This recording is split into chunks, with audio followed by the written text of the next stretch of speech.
Hello ਦੋਸਤੋ, ਸਵਾਗਤ ਹੈ ਤੁਹਾਡਾ ਸਾਡੇ ਚੈਨਲ ਦੇ ਵਿੱਚ। ਦੋਸਤੋ, ਬਹੁਤ ਲੋਕਾਂ ਦੇ ਸਵਾਲ ਹੁੰਦੇ ਆ ਕਿ ਸਾਡੇ ਪਲਾਂਟਸ ਦੇ ਪੱਤੇ ਪੀਲੇ ਹੋ ਰਹੇ ਆ ਜਾਂ ਪੀਲੇ ਹੋਣ ਤੋਂ ਬਾਅਦ ਝੜ ਰਹੇ ਆ ਇਸ ਤਰ੍ਹਾਂ।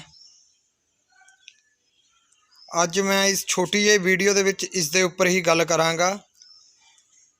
ਦੋਸਤੋ, ਪੱਤਿਆਂ ਦਾ ਪੀਲਾ ਹੋਣਾ ਜਾਂ ਪੀਲੇ ਹੋ ਕੇ ਝੜਨਾ, ਇਹਦਾ ਮੁੱਖ ਕਾਰਨ ਹੈ ਜਾਂ ਤਾਂ ਤੁਸੀਂ ਆਪਣੇ ਪਲਾਂਟ ਨੂੰ ਪਾਣੀ ਬਹੁਤ ਜ਼ਿਆਦਾ ਦੇ ਰਹੇ ਹੋ, ਨੰਬਰ 2 ਦੇ ਉੱਪਰ ਜਾਂ ਤੁਸੀਂ ਇਸ ਦੇ ਵਿੱਚ ਕੈਮੀਕਲ ਫਰਟੀਲਾਈਜ਼ਰ ਜ਼ਿਆਦਾ ਦੇ ਦਿੱਤਾ ਹੈ। ਇਸ ਦੀ ਤੁਸੀਂ ਪਛਾਣ ਕਿਵੇਂ ਕਰਨੀ ਹੈ ਦੋਸਤੋ? ਅਗਰ ਤਾਂ ਪੱਤਾ ਤੁਹਾਡਾ ਉੱਪਰ ਲੱਗਾ ਹੀ ਨਾਲ ਰਹਿੰਦਾ ਹੈ ਤੇ ਪੀਲਾ ਹੋ ਜਾਂਦਾ ਹੈ, ਇਟ ਮੀਨਸ ਤੁਹਾਡਾ ਪਲਾਂਟ ਅੰਡਰ ਵਾਟਰਿੰਗ 'ਚ ਹੈ, ਇਸ ਨੂੰ ਪਾਣੀ ਦੀ ਜ਼ਰੂਰਤ ਹੈ। ਨੰਬਰ 2 ਦੇ ਉੱਪਰ ਓਵਰ ਫਰਟੀਲਾਈਜ਼ਰ ਦਾ ਮਤਲਬ ਤੁਸੀਂ ਇੱਕੋ ਵਾਰੀ ਜ਼ਿਆਦਾ ਖਾਦ ਆਪਣੇ ਪਲਾਂਟ ਨੂੰ ਪਾ ਦਿੰਦੇ ਹੋ, ਜਿਸ ਨਾਲ ਤੁਹਾਡਾ ਪਲਾਂਟ ਉਸ ਖਾਦ ਨੂੰ ਲੈ ਨਹੀਂ ਪਾ ਰਿਹਾ ਹੁੰਦਾ, ਬਟ ਉਸ ਦੇ ਕਾਰਨ ਉਸਦੇ ਪੱਤੇ ਪੀਲੇ ਹੋਣ ਲੱਗ ਪੈਂਦੇ ਆ। ਇੱਕ ਤਾਂ ਦੋਸਤੋ, ਅਗਰ ਤੁਹਾਡੇ ਪਲਾਂਟ ਦੇ ਵਿੱਚ ਪੱਤੇ ਪੀਲੇ ਹੋਣ ਲੱਗ ਜਾਣ ਤਾਂ ਤੁਸੀਂ ਆਪਣੇ ਪਲਾਂਟ ਦੀ ਗੁਡਾਈ ਕਰਕੇ ਇਸ ਨੂੰ 1 ਦਿਨ ਲਈ ਛੱਡ ਦਿਓ, ਫਿਰ ਨੈਕਸਟ ਡੇ ਇਸ ਨੂੰ ਪਾਣੀ ਦਿਓ। ਠੀਕ ਆ ਜੀ। ਤੇ ਜਿਵੇਂ ਤੁਸੀਂ ਆਹ ਵੀਡੀਓ ਵਿੱਚ ਦੇਖ ਸਕਦੇ ਹੋ, ਮੇਰੇ ਪਲਾਂਟ ਦੇ ਉੱਤੇ 1-2 ਹੀ ਪੀਲੇ ਪੱਤੇ ਸੀਗੇ। ਇਹ ਤਾਂ ਚਲੋ ਇਸ ਦੇ ਮੌਸਮ ਦੇ ਅਕੋਰਡਿੰਗ ਆ, ਹੁਣ ਮੌਸਮ ਬਦਲ ਰਿਹਾ, ਉਸ ਦੇ ਕਾਰਨ ਵੀ ਹੋ ਰਹੇ ਆ।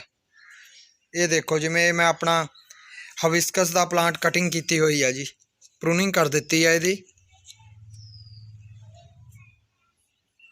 ਨਵੀਆਂ ਸ਼ੂਟ ਆ ਰਹੀਆਂ ਦੇਖੋ।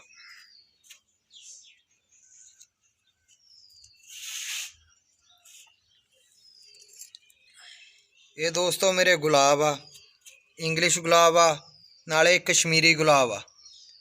ਦੋਸਤੋ, ਇਸ ਦੇ ਉੱਪਰ ਵੀ ਪੂਰੀ ਵੀਡੀਓ ਲੈ ਕੇ ਆਵਾਂਗੇ। ਇਸ ਨੂੰ ਫਲਾਵਰਿੰਗ ਦਾ ਟਾਈਮ ਇਸ ਦਾ ਹੁਣ ਆਉਣੇ ਵਾਲਾ ਨੈਕਸਟ ਮੰਥ ਨਵੰਬਰ 'ਚ, ਫਿਰ ਇਸ ਦੀ ਕੇਅਰ ਦੀ ਫਰਟੀਲਾਈਜ਼ਰ ਦੀ ਪੂਰੀ ਵੀਡੀਓ ਲੈ ਕੇ ਆਵਾਂਗੇ ਦੋਸਤੋ।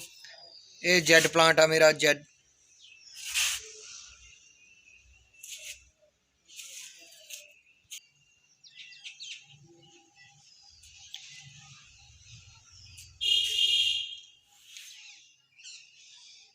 ਜਦੋਂ ਵੀ ਤੁਹਾਡੇ ਪਲਾਂਟ ਦੇ ਪੱਤੇ ਪੀਲੇ ਹੋਣ ਲੱਗ ਪੈਣ ਦੋਸਤੋ, ਇਸ ਦੇ ਵਿੱਚ ਬਹੁਤ ਕੋਈ ਘਬਰਾਉਣ ਦੀ ਲੋੜ ਨਹੀਂ ਹੈ, ਇਹ ਆਪਣੇ ਆਪ ਹੀ ਠੀਕ ਹੋ ਜਾਵੇਗਾ।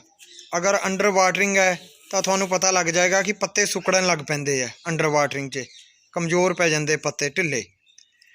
ਅਗਰ ਜ਼ਿਆਦਾ ਵਾਟਰਿੰਗ ਹੋ ਗਈ ਆ ਤਾਂ ਫਿਰ ਵੀ ਤੁਹਾਨੂੰ ਪਤਾ ਲੱਗ ਜਾਏਗਾ।